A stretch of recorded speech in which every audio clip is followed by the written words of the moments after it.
Hey, welcome back. We're talking about my depressing ass life, the fucked up life that I lived, I guess. Um, I probably sound different because I'm less tired. Well, actually, I'm more tired. I just worked 8 hours at my fucking job and I'm fucking tired. Fuck my life. Nah, I don't care about cursing. These videos aren't gonna be monetized regardless, and the subjects are too fucked. So, without further ado, let me continue my story. So, let's get into the family, I guess. So, I was about 5. If you remember from my last audio log, you'll remember that I said after the group home, I went to live with this family. And for all extensive purposes, I'm going to have to use a different last name. I guess if you really care, you could just kind of look it up on fucking Google. I don't fucking know. Well, we're going to call them the Smiths because that's the most generic name I could think of. I don't know. So we had Ramon, Karen, Adam, Eric, and Amina Smith. These were my, I guess, replacement family, quote unquote. And most of my memories from like the beginning is very, very like faint. I remember the first time I met Eric and Adam. I think they were wearing like Rasta fucking beanies. They were like these Jamaican beanies with fake dreads on them. They were so fucking terrible. But to be fair, those two are like dead set millennials. Like they came into existence right. Like I don't even know. I guess Adam's probably like 30 now. Eric's probably like 28. I don't fucking know how old these people are. I don't fucking care either. Now, that being said, let's see. How did my young life work? Well, you see, they also had a foster kid named Shantae, and she's going to be important later. I should also warn you before I continue, this is very, very explicit content, and I'm going to try my best not to, like, get this video taken down or flagged, but my life is not a good one, so we're just going to try to, you know, fucking make the best of it. And you probably don't hear the fucking fan in the background because it is freezing tonight. It's cold as hell. It's like 20 degrees outside, and I do not feel like freezing more. So, let's get into it, I guess. So, early on, things were cool. There wasn't really much to remember. I mean, Shantae didn't really like me.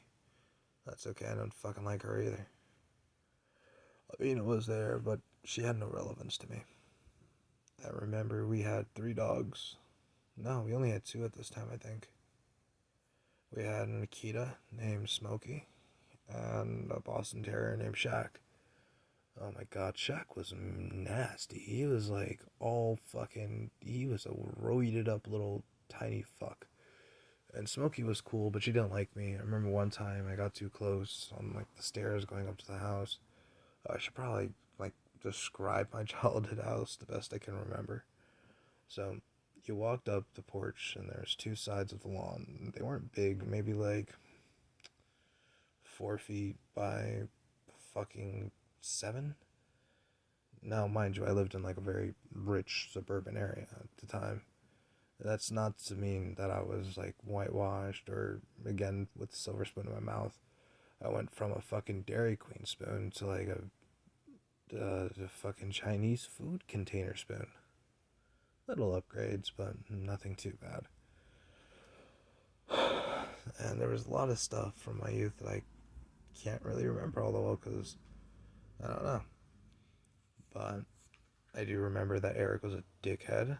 Adam was cool, but he was doing other stuff. Now, I guess to give like a good dynamic of the family, you had Ramon, who was uh, let's just say he liked to powder his nose in a way that didn't involve the bathroom. More so, a rolled up dollar bill, and Adam was kind of the musician, I guess you can call him that. He's a producer now, I guess. I don't fucking know. And he moved to LA, but things happened. Yeah, that's probably gonna be discussed in the story, or maybe not. I don't know. Today's episode might be short. I'm really fucking tired. But um, basically,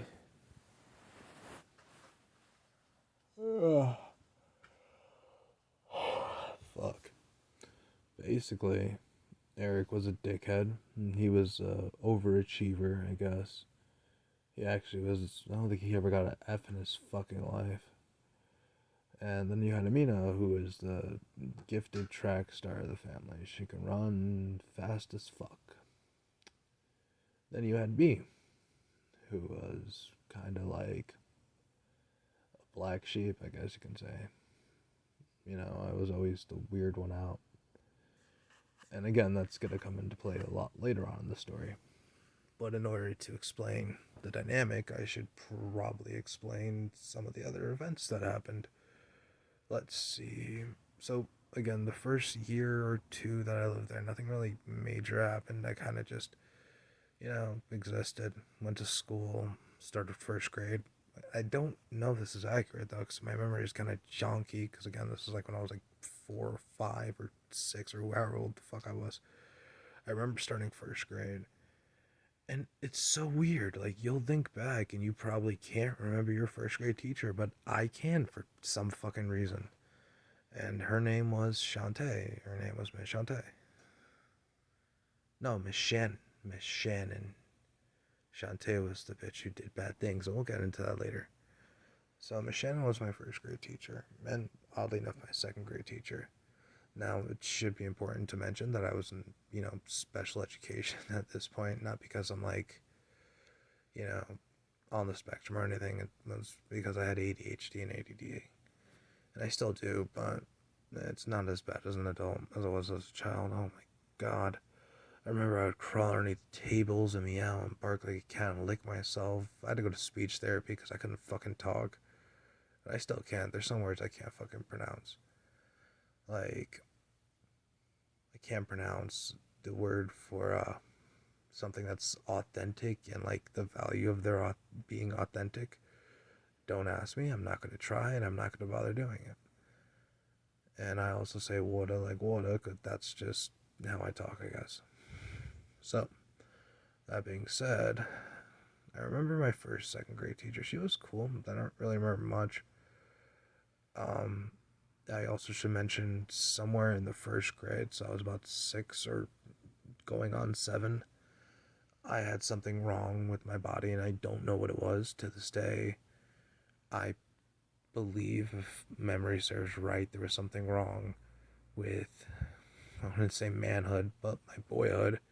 So I had to go get that fixed. And I went to go to the hospital. They did surgery, and then they took my my foreskin. I'm not kidding. I didn't know what the hell a circumcision was. I didn't know what the fuck they were talking about. They just said it would be easy to clean, and then next thing you know, I wake up and holy shit, half of my wee-wee is gone. I actually remember when I woke up from the surgery, I started screaming. I don't even think I realized that I didn't have skin down there. I think I was screaming because my arm hurt because they had an IV in it. And I guess I was sleeping on it weird, and when I woke up and I was in like a lot of pain. And then they wheeled me to this room, and there was this kid in there too. And weirdly enough, his name was Joseph too. And I don't really remember much about him. I remember I played with his toys. Good old days, playing with fucking possible cancer kits. I didn't know what he had. Toys. Now, things went good for like a couple days after that. And then this happened. So, in the town I grew up in, they have this little rec center next to this park they have. And it's like a public park. It's nice. There's like 2 or 3 playgrounds, I don't remember, in the park. And, there's a bunch of football fields and soccer fields. And if you get to the end of the park, there's a swimming pool. And across the park, there's these train tracks. Now, those train tracks come up in a different story, but they're not really that important until the end of the Smith story. You'll see what I mean. So, basically, Karen was very influential in the community. And I wouldn't say in a good way, because a lot of people did not like her. And I don't blame them, because she was kind of a, what's the right word? Terrible fucking human being. You know, like that stereotype of the Karens. You know, that was Karen.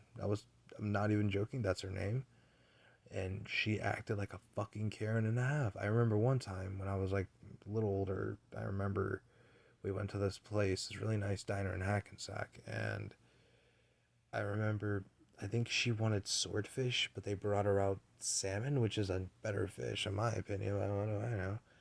And then I swear to God, she made them take it back after they took like 30 minutes to make it and make her a brand new fucking like thing. And I am 1,000% sure she has their DNA inside of her. Anyway, after that, let me go back to the rec center. So Karen had to go do something with a program for the youth, in the basketball courts. And she left me, Shantae, and Amina alone in this hallway next to the rec center. Well, you had this courtroom, and not like a courtroom, like a basketball court. And then there was these stairs that led upstairs, and I don't remember what was up there. I vaguely remember cutting my clothes in there, because for some reason as a kid I thought fingerless gloves and ripped jeans was the coolest fucking thing ever. This is the early 2000s, so I mean, yeah, I'm sure we all have that fucking phase where we wanted to have bangs and fucking wear black clothes and nail polish and fucking makeup and, listen to My Chem and fucking panic while, I don't know, eating a jar of pickles. I mean, I do that now, but that's for other reasons. Fucking, so anyway, I keep getting sidetracked. Yeah, this is actually a really traumatic story, so if you do not like it, just skip ahead until you stop hearing me talk about the rec center. So, Amina and Shantae started, let me think of the best analogy, trying to find a pearl in a clam. And I was uncomfortable as fuck. See, I had just gotten my willy skin snipped and I did not feel like being involved in this. Also, I was like 6 and I had no idea what the fuck they were doing. So, that being said, they started like motioning me towards them and I didn't want to do that. And they told me to show them my,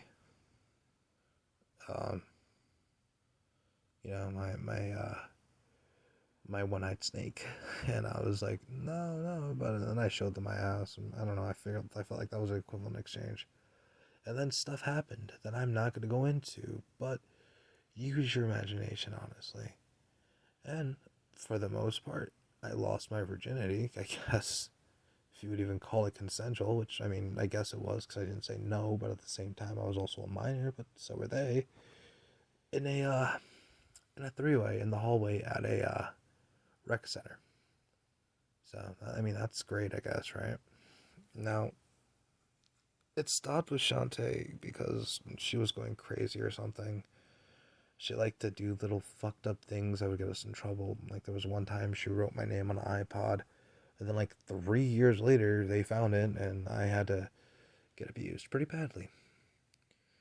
I mean, I guess I can go into that story and continue this one, but just a little side note.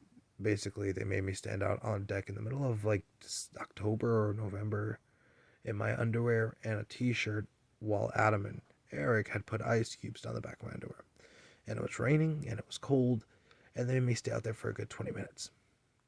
So, needless to say, they are not good fucking people. And if you know who I'm talking about personally, yeah, this is the truth, dude. This is what happened. I know they like to say all this crazy shit like I was a drug addict and I was fucking abusive. But bro, nah, that's not what happened. Now anyway, the rec center is important because this is around the time Karen stopped liking me. And the reason for it is something so fucking stupid. Her whole vendetta against me that created my life turning to shit for about 7 years was because Amina and Shantae were fucking around and dropped her iPhone in a fucking cup holder full of water and blamed it on me.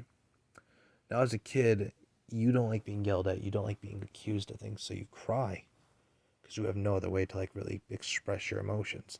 So Karen asked, hey, did you fucking put my water in the cup? And I said, no, I didn't.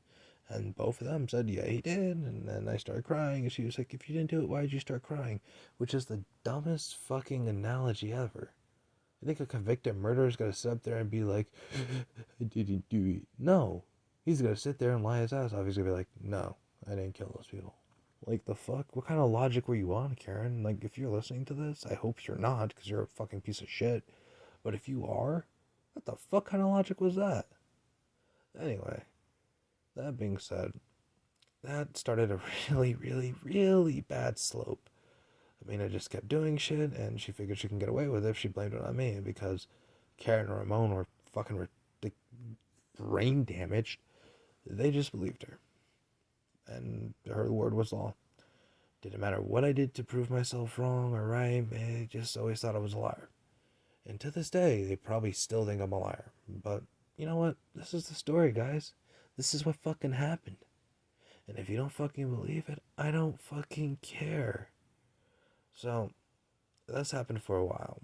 And various things happened throughout this, like people I don't remember. I remember Shaq fucking pissed on my DIFUS worker's foot. Weird fucking scenario, but listen, he was into it. He's a kinky little dog man. And anyway, fucking I started playing this thing called a Leapster, or it was something. It was like a fucking Game Boy, but it was like educational games. And there was this one game I really liked to play, and I think it involved a frog or something. Maybe not a frog, I don't know, but it was kind of like Frogger, but worse. It involved a rabbit and carrots and some other shit. If you know what I'm talking about, just like link it, because I kind of forgot what the fuck it was called. I should also mention around 6 is when they started forcing me to do sports. And if you knew me in high school or growing up, you'll know that I was pretty athletic. And that was not by choice. I didn't want that. That is what the Smiths wanted for me. I wanted to draw, play video games, and eat Cheetos. But I didn't deserve that. Nope. So instead I had to run track and cry because I was super fucking slow. Because I have anxiety. And anxiety does not go well if you're fucking stressed and you hear a gun fucking blasting and you have to run. Like, nobody wants to do that. And I even didn't matter how hard I trained because I pushed my fucking little ass to the fucking max and it still didn't work. But whatever. So, anyway, I should probably get back to like the main idea anyway. So, Shantae fucking got kicked out the house or put back in foster care because there was this one time she put knives underneath the couch, but that's not actually what happened. I think what happened actually was, if memory serves correctly, I kind of was fucking with the knives because she was being crazy. So I basically, she hid them and she hid them underneath the couch. Weird ass place. And then the Smiths found out, kicked her out, whatever. On to the next foster kid, who I think was Gabriella. She came around 3rd grade or 2nd grade, and I remember she was a year younger than me, but she had like this huge fucking crush on me, but I didn't like her. I remember, oh my god, this is really fucked. Now, before I say this, I want you to remember that I was raised in a really fucked situation, so morality always didn't really come through to me. I mean, I had an innate fear for hell, dying, and I also, again, thought that people lived at 100, which is weird. I guess just like once you reach 100, you're dead.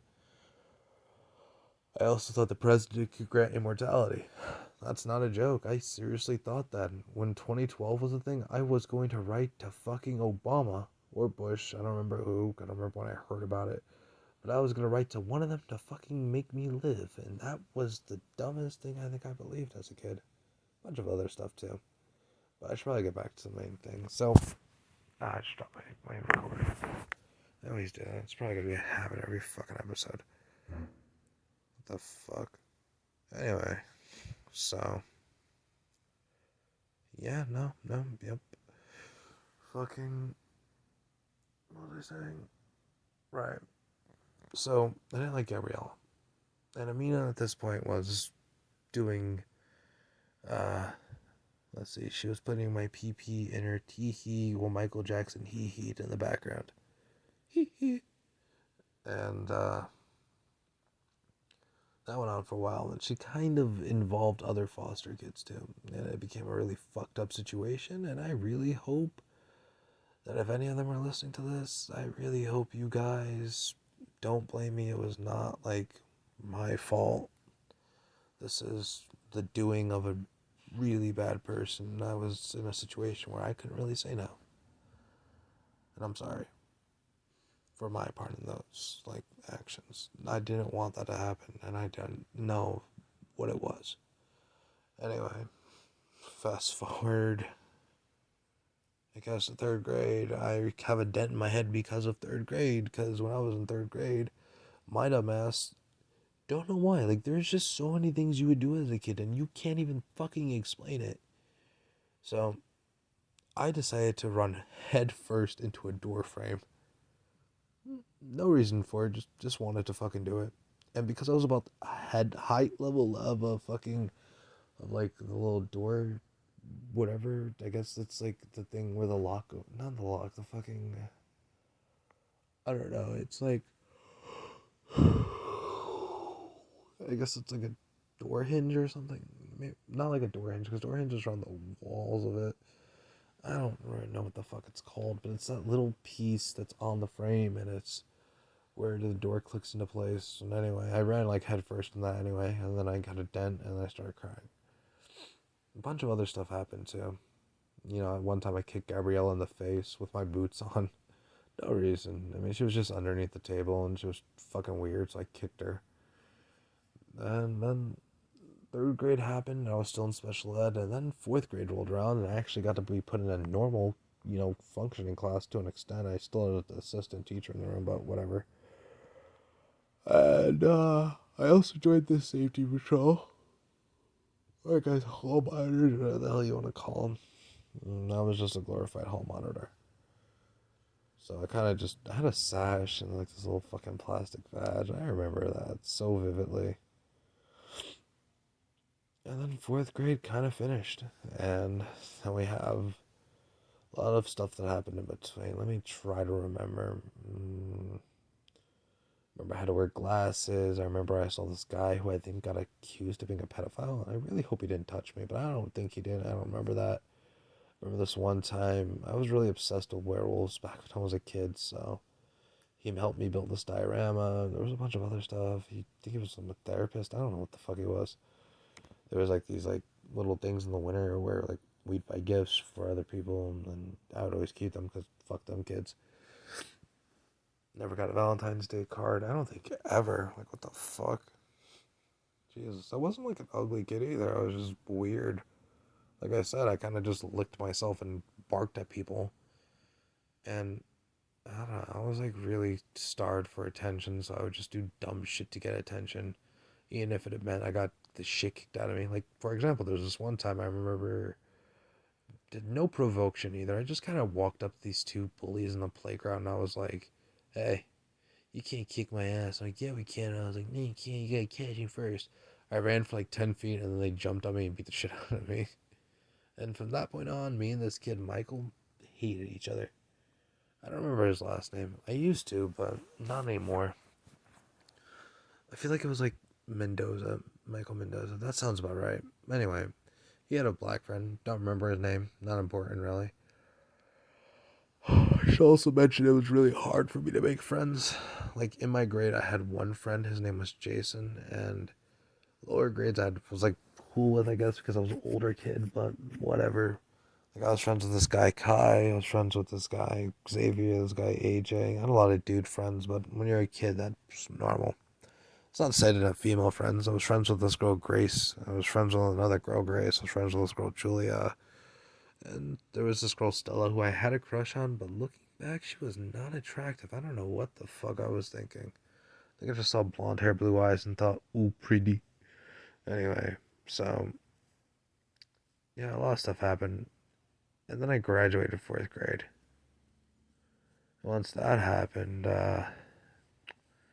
fifth grade rolled around, and fifth grade was fucking terrible. Yeah, you see, I went to freshman year with like no friends. Freshman year, fucking fifth grade without no friends. And there was this one time I was reading Captain Underpants by this little creek that ran like behind our school, and I got jumped and thrown into the fucking creek. But they couldn't actually get me into the creek because I was too fucking dirt strength up. So they kind of tried, they kicked and pushed, but I didn't fall in. No, I actually did fall in. And here's what happened: I was clawing my way back up after getting the shit kicked out of me. and I grabbed a patch of grass on like the side of the bank, but unfortunately for me, it ripped and I went tumbling ass first back into the water. I went into class, everybody starts laughing at me, people start calling me fucking fish boy and shit. And only one person didn't laugh, and that was Jake. And he's gonna come into the stories later, but I thought I would just introduce this. I should also mention around this time Ramon was an alcoholic and he was beating the shit out of me for like the dumbest fucking things. Like if there was one dish in the sink, he would kick all of our asses. Well, not even in the sink, like in the fucking dish rack, because we were expected to clean, dry, and put away. Because fuck us, I guess, whatever. And yeah, no. So Ramon scared me into lying and saying that I just fell into the creek, but that's not what happened. You know what happened. I know what happened. I know which one of yous were involved. It was you, Trayvon. It was you, Travon. It was you, Devon. Those are all their actual names. It's kind of weird that they rhyme, but I mean, hey, whatever. I'm getting really tired, and I actually have work tomorrow, so I guess I'll do part 3 tomorrow. This is probably a really shorter one versus the other one. I'm probably going to split that one up into 2 parts. Alright, well, if you liked it, look forward to more, I guess. I don't know. I have to, like, animate or draw shit to go with these, because it'd be kind of boring just to hear me talk and drone on about bullshit for, like, 20 minutes. Alright, well, bye-bye. Subscribe.